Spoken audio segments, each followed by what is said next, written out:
So you get a box home. It's a Tamiya kit. You're really looking forward to building it. It's HMS King George V. You cannot wait to get stuck into it because you want to build that battleship that was involved in the sinking of the Bismarck. And you open up the box and you flick through the instructions with all that excitement, and oh no, Tamiya has only gone and made the 1945 version, as it was in Tokyo Bay, not as it was in the Atlantic of 1941. So what are you going to do? Well, here's your answer. You buy the Pontos 1941 detail upset, and that's going to get you where you need to be. So let's have a look at that right now.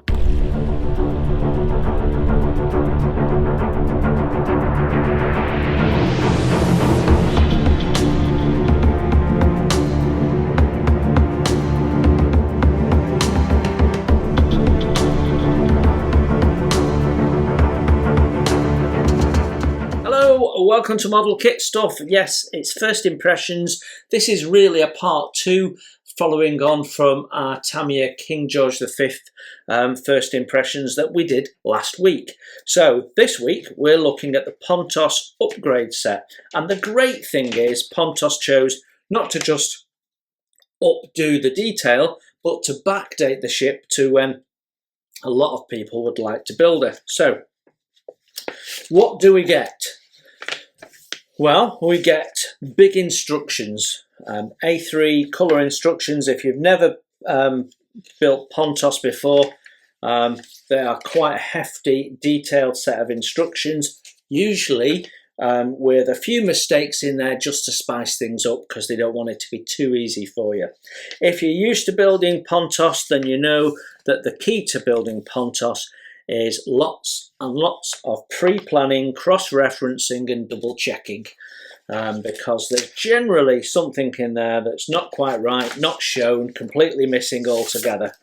But yeah, we have 3 sheets of very detailed instructions that lack detail.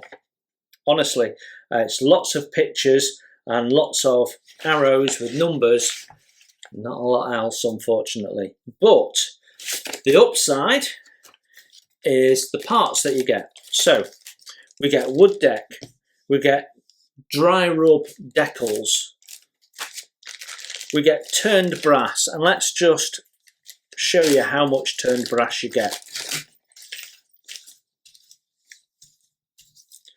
There we go. So we've got all sorts. A lot of it is gun barrels, but also we're covering off the masts, and we'll have a look a bit more closely at that in a minute. And then we also get some pre-blackened chain, which might be the wrong colour for this, but that's by the by.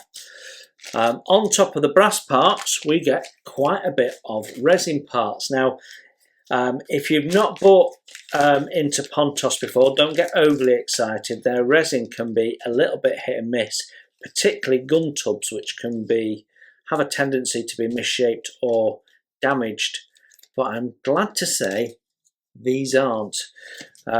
We've got all sorts of bits in here, hose pipe cover replacements, and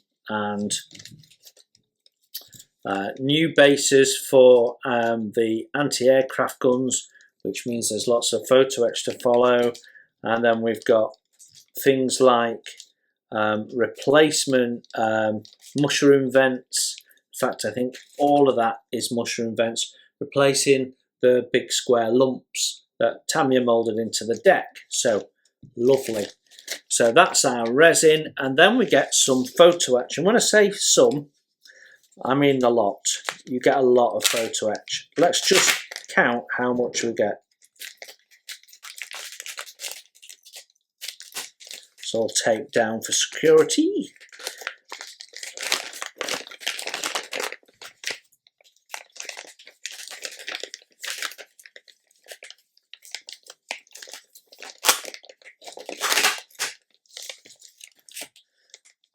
Okay, so first of all, we have degaussing cables, because the model completely neglects the degaussing cables for 1941. Is actually they were moved internal in 1942. So the model is actually correct. They shouldn't be on there for the period they're depicting, but for 1941 you need them, and there they all are, including some nice nameplates as well. Then we have another fret, so that's 1, 2, 3, 4, 5, 6, 7 frets of photo etch. So what I'm going to do is I'm going to take some photographs of all this, and then we'll do some voiceover to talk you through what we've got, what I think. So this is not for the faint-hearted. This is for people who want to do a serious labourer love build, which is just my intention, fortunately. So let's start with the wooden deck. Now, the wooden deck comes in several pieces, and ordinarily I'm not a massive fan of Pontos wooden decks. In fact, a little while ago I did a comparison video looking at different brands of wooden decks, and Pontos ended up at the bottom of the pile. And the reason is the amount of laser scorching that you get left with on a Pontos deck. But in actual fact, as I look at this, it's not too bad. So, like I say, it comes in sections. It was one strip that they've cut into 3. So you get a bow, a centre section, and then a stern section, all in all. What Pontos have nicely done is not put all the holes in for the plastic fittings on the deck. They're asking you to remove them, which you need to do as part of the upgrade set, but it does massively improve any options for corrections that you may want to make to the deck. And whilst there is some scorching around the edges, usually their 1 to 350 scale decks are much worse than their 1 to 200 decks, but actually this one is not so bad at all, and you can see here that this is probably the heaviest area of the scorching, and you could easily get away with that. So I actually think this deck's going to look quite good when it's on.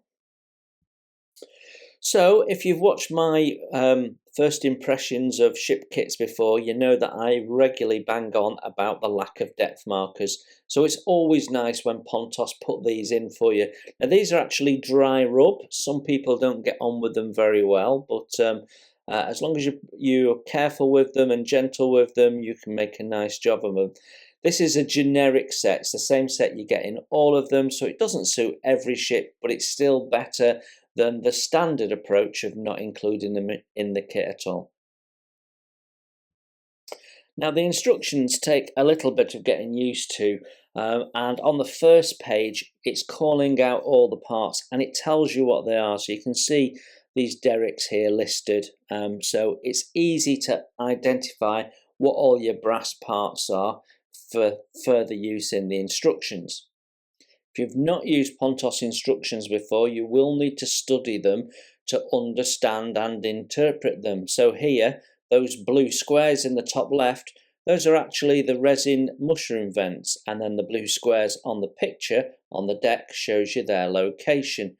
And the same happens with the gun tubs, which are in orange, and then you've got some brass items go down, which look like bollards, the little orange ones at the bottom. So and then you've got photo etch going in place, which is what that number 44 means. So it takes a little bit of getting your head around.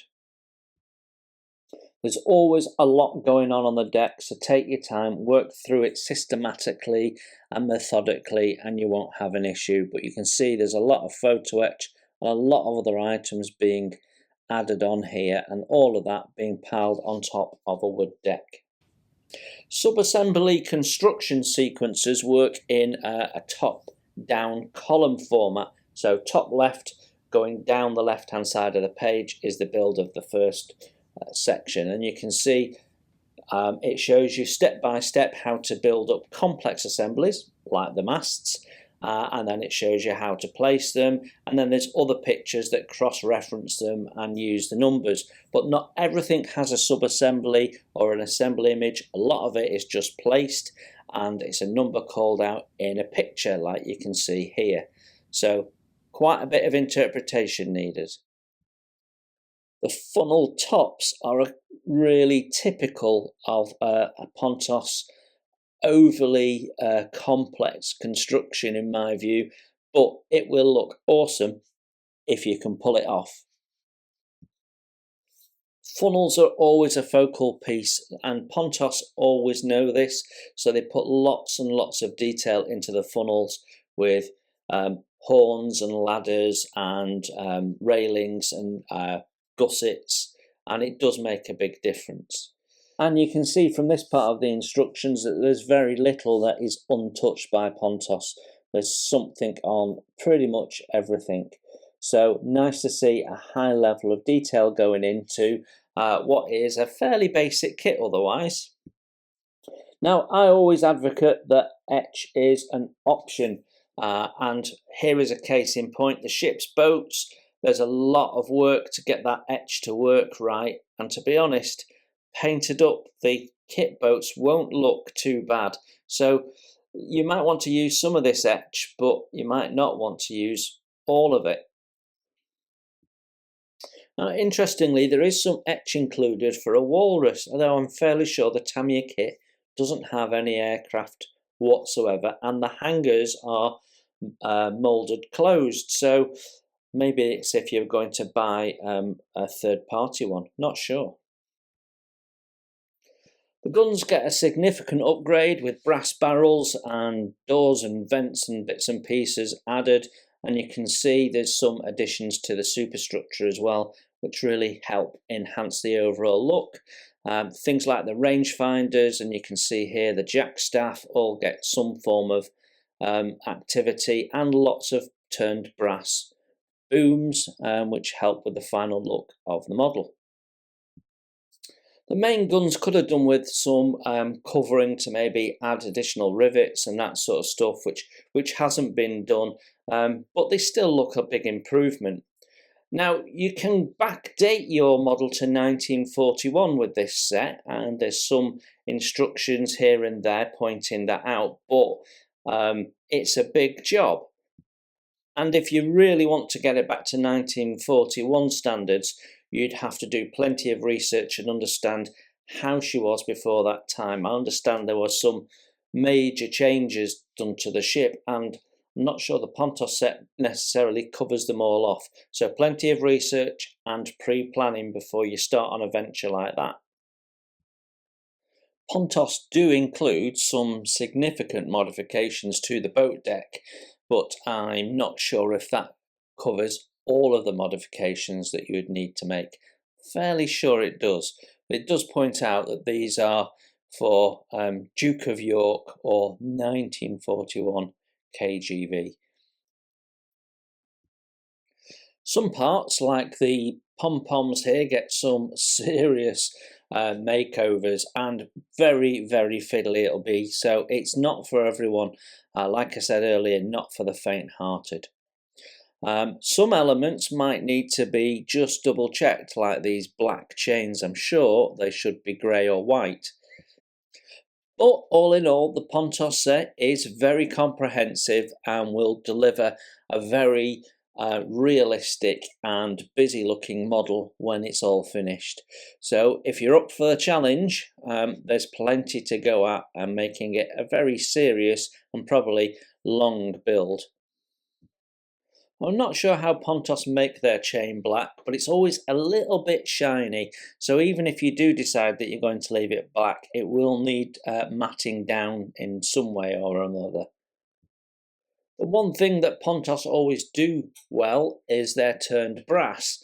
It's very well formed, there's no turning ribs or anything like that. It doesn't need any additional sanding, it's just plug and play. It's always really, really nice, but quite often there's more photo etch needed, even on things like the booms.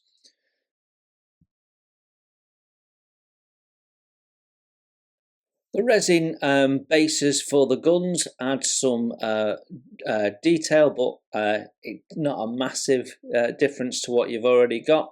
Whereas the deck fittings do make a nice difference and add to the feel of the bow of the ship. These are some of the best gun tubs I've seen from Pontos. Quite often they've got air bubbles in and they're thinner in places and got lumps on and even not very usable, but these were really quite good. There are some things that make a massive difference to the model, like the photo etch cranes instead of the big lumps of plastic, but the other one for me is replacing all of those square lumps on the deck with proper moulded mushroom vents that have the ventilation moulded in. They look really nice and they're going to make such a difference to your model when completed. Now, if you've not used Pontos photo etch before, you're in for a treat. For me, it's some of the very best on the market. It's a little bit more complex to use than perhaps other companies, but it's got a nice balance between usable, well thought out and engineered, and not too fragile. The railings, for example, won't be quite as fragile as White Ensign model, but the folding and number of small parts will be greater than perhaps an Edward set, for example. Looking at the photographs of the photo etch in the instructions doesn't give you the impression of the sheer volume of very tiny parts you're going to have to work through. There's also lots of monotony in all the minor guns and anti-aircraft guns, but you get something quite stunning at the end of it. Now, I have worked through Pontos sets a few times in the past, and one of my biggest tips is to go through everything on the etch and find it on the instructions and list it, because you always find some things in the etch that don't appear to be on the instructions, and then you've got to identify what they are and where they might go. It's a little challenge that Pontos like to give you. Think of it as an additional extra work. But it's all lovely and went on, it looks great, and here we've got the degaussing cables and they are really stunning with the nameplates on for the stern. It's a real nice piece of etch. So there you have it, that is the Pontos set up close and personal. What are my thoughts? Well, I've tried to share what I think from my experience of Pontos sets, and this is one of the better Pontos sets I've seen. They're all fairly standard in their format, but the deck is tidier than they often are. The photo etch is really good, as it always is. The resin parts seem to be better than they normally are, and all the turned brass is beautiful, as it always is. So, without having gone through the instructions and checking for any anomalies, everything looks great in this particular set. What I will say is that you could potentially buy the photo etch and the wood decks and possibly even some 3D printed parts separately, and you might save yourself some money, but there won't be a lot in it. But what will be much harder will be trying to find update sets that allow you to get her back to her 1941 condition. So for me, that makes this a really special update set that is almost a necessity if you want to do her as she was during her pursuit of the Bismarck. That's my intention. It's why I bought this upgrade set. I'm looking forward to getting stuck into this at some point. When that will be, who knows. But when I get the mood and I've got the space and the time, then I am ready to go, and it will be a proper labour of love, this kit. So I hope that was useful if you ever think about doing a 1941 King George V. At this moment in time, you'd have to use the Tamiya kit and you'd have to use the Pontos set. So thanks for looking in. You enjoy your modelling, and I'll see you very soon. Bye for now.